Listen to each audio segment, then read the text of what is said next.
Welcome to Python's Pit.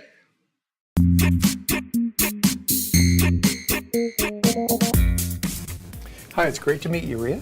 Great to meet you too. Excited to be here. Well, congratulations really go to you. You've done a great job and you've gotten this far in the competition, so you have your opportunity to pitch to the Pythons. So if you're ready to go, if you're all set, the floor is yours. Thank you so much. Pythons. I want you to imagine living in a world surrounded by emerging technologies like artificial intelligence and quantum computing. But you are limited to using a messenger pigeon as your only means of communication. What seems like a horror story is actually a reality for millions of visually impaired all around the world who are reliant on the same age-old stick that was never updated to take advantage of new technologies. This stick largely limits independence and safety. That's where the Smart Cane comes in. So I was at my friend's house last year and I had a chance encounter with her visually impaired grandmother. And she was bumping into all sorts of obstacles around the house. And I thought I was crazy and it inspired me to come up with a solution. So the Smart Cane is a revolutionized assistive tech device for the visually impaired that enables mobility and autonomy through safe and convenient travel experiences. So designed with the user in mind, the Smart Cane is a white cane with value-added features to enable user independence and safety. There's adjustable object detection and a light sensor to inform users of their surroundings, and GPS functionality to direct a user to their destination using varying vibrations and audio feedback. An emergency button also allows users, when pressed, to notify personnel of their location and medical history whenever assistance is required. But how many people live with visual impairment in the first place? Worldwide, it totals to over 260 million, a number that continues to grow. That is how massive this crucial problem is. So the Smart Cane is priced at about $540 per unit when we anticipate growth margins about 65%.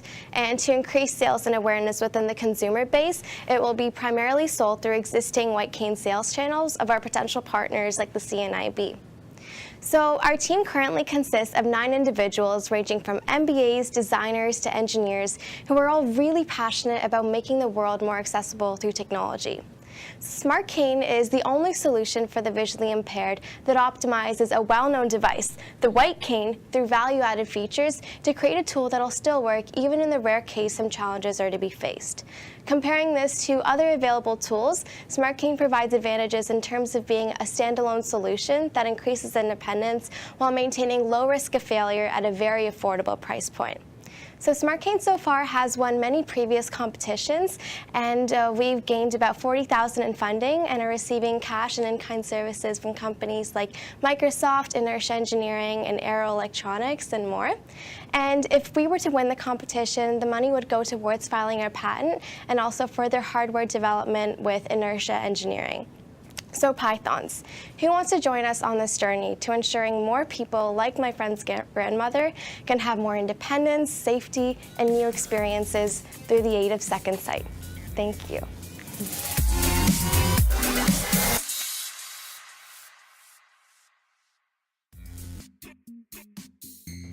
So Clinton, welcome to Python's Pit. Thank you.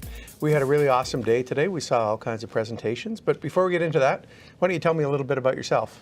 Sure thing. So I have been in the custom side of the audio-video smart home business for residential for about 23 years now. So I work with high-end individuals renovating and building new homes in terms of specifying products for music throughout the house, touch screens, automating lighting, custom theater rooms, things like that. So basically home control and home entertainment. And a few years ago, it's been something I've been looking forward to doing for many years, I also added residential real estate into what I do. So I've got a couple different lines of business. So I'm doing the audio-video smart home consulting as well as residential real estate. Super. Yeah. So what Python's Pit, you were here today. What attracted you to participate in Python's Pit? Well, you know, I'm good friends with Farine Samji, so she had some arm twisting in it. But no, I was actually very honored to be thought of and offered the opportunity. Yeah, just, I mean, you know, I love seeing the passion of young people and, you know, the entrepreneurial spirit. And when I heard about the concept and what it was all about, yeah, I was excited about it and jumped on it. So how was your experience today? How'd you describe it? Well, aside from you, I mean, just joking.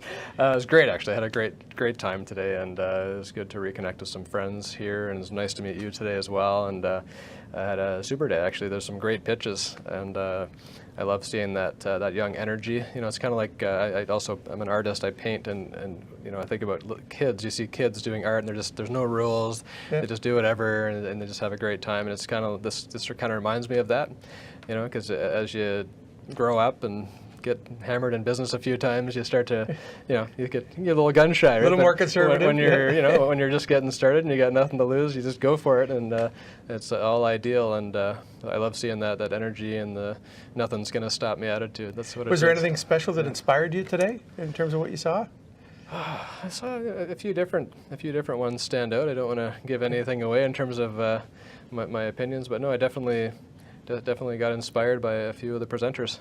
Yeah. So we saw, I think, 7 presentations today. They were all great. Yeah. But what advice might you give them as a group in terms of things they might look to improve on and pay attention to? I think just really digging into the plans a little deeper, just in terms of costing, and looking at some worst case scenarios in terms of timelines and just sort of that ramp up money, because I think sometimes you can get ahead of yourself and kind of launch things prematurely. And just there was some really good ideas, and just the advice would just be to take your time, make sure that you've got all your ducks in a row before you fully launch. Yeah. Okay. So Python's Pit is all about youth and entrepreneurship. Mm-hmm. So how important do you think Python's Pit is, and where do you think its role is in terms of generating entrepreneurship and innovation in our community? Yeah, I think as far as our community goes, it's definitely a unique. It's a unique opportunity for the kids. I mean, I don't think this is this is not the norm for most communities. So I think having the sort of Burlington's very good actually for an entrepreneurial spirit, and there's a lot of entrepreneurs and business-minded people here. So I think it's a great program and a great opportunity for the kids. I hope to see it expand. Actually, I'd like to see it get even much bigger than it is. And this is my first year involved. I understand it's been going now for several years and evolving every year, which makes sense. So, yeah, I think it's great, and hope it keeps going. So, looking forward, is this something you might think about doing again, or if somebody asked you about it, how would you recommend it to somebody? I think I absolutely would. Yeah, I'd like to do it again for sure, and most definitely, I'd say nothing but positive things.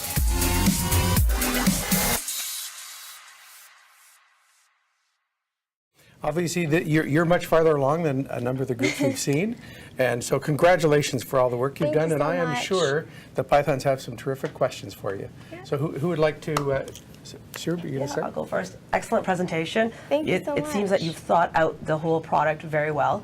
I wanted to ask you, it's a medical device, there's patents around it, there's safety and security around it. What do you Yeah. see as your biggest risk factors with this product? Yeah, so I think the biggest risk is if the technology fails to work. So when developing the product, we went through multiple iterations. It started out as a smart shoe, and then we later saw that, well, if something were to fail to work, then we would be putting their lives at risk. So the reason that we wanted to put the technology in the cane was if anything were to happen, they'd still be able to use the white cane for its original purpose. So we're still working on that to make sure that, let's say if the directions stopped all of a sudden, still making sure that they're able to go on their own. Are there subsidies given to people who need canes and for this type of technology given Yeah. from the government? So the government has a program called ADP, and they provide about 75% subsidies. So we're going to start conversations with them to see if our accessibility device would fall under that as well.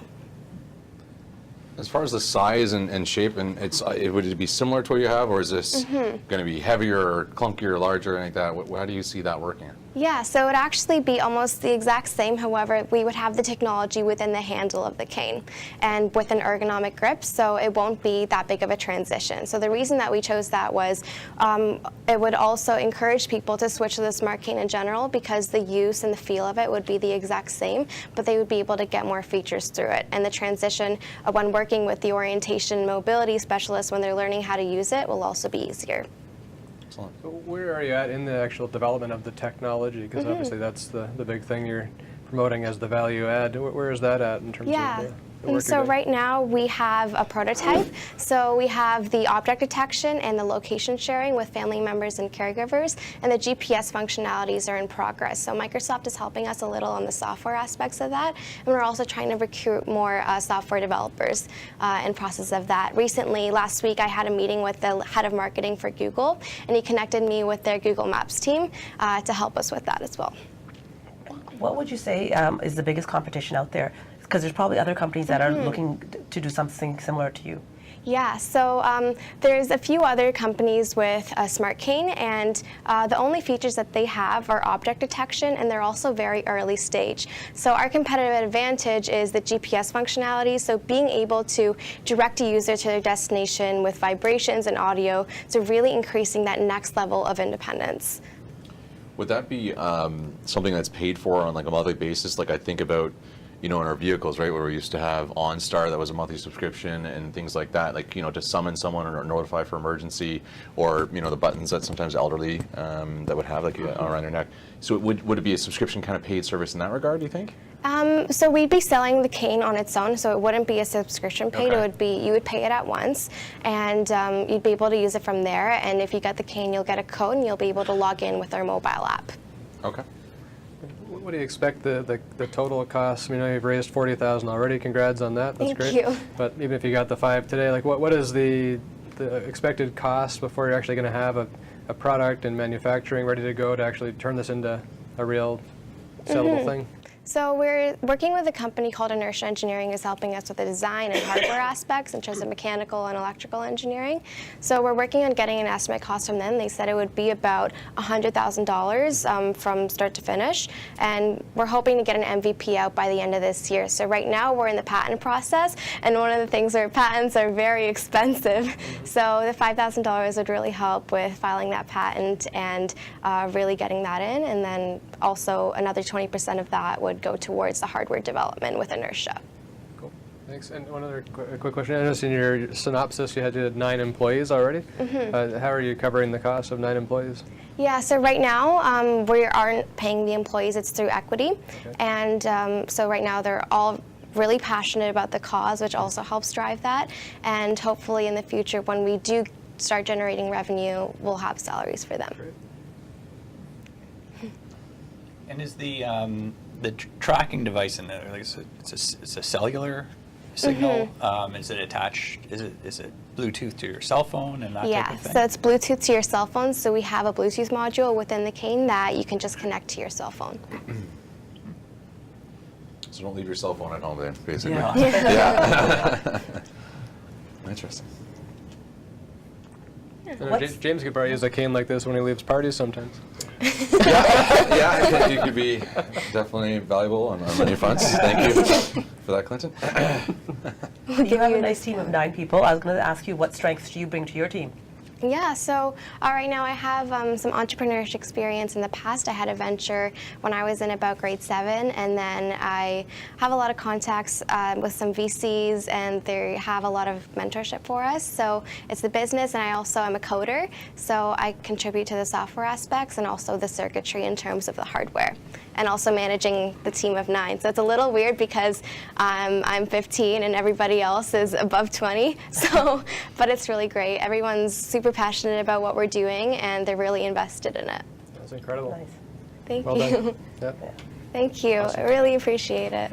Okay, awesome job, Riya. Thank you. Congratulations. Obviously, you've taken this much farther than a lot of the different pitches that people are seeing today, but you've done a terrific job. I've had the opportunity to get to know you before, and you continue to do fantastic things, so it's Thank really you. great. Closing remarks from the Pythons. Maybe Clinton, comment? Yeah, thank you so much. It's an amazing product idea, and the work you're doing, and especially at your age, is extremely impressive. So Thank you. keep up the great work, and I wish you all the best. Good luck. Thanks so much. Same. Excellent presentation. Excellent idea. Go with it. Thank you. Yeah, anything that helps someone with a vision impairment, I think is really going to be really life changing for a lot I of hope people. so, yeah. Yeah. I mean, it's very altruistic. I think it's phenomenal. You saw a need and you made change, right? You're being the change to actually provide a solution. on that, I mean, I applaud you. Absolutely. Thank you Congrats. so much. It Thank you. means a lot. Great to meet you guys.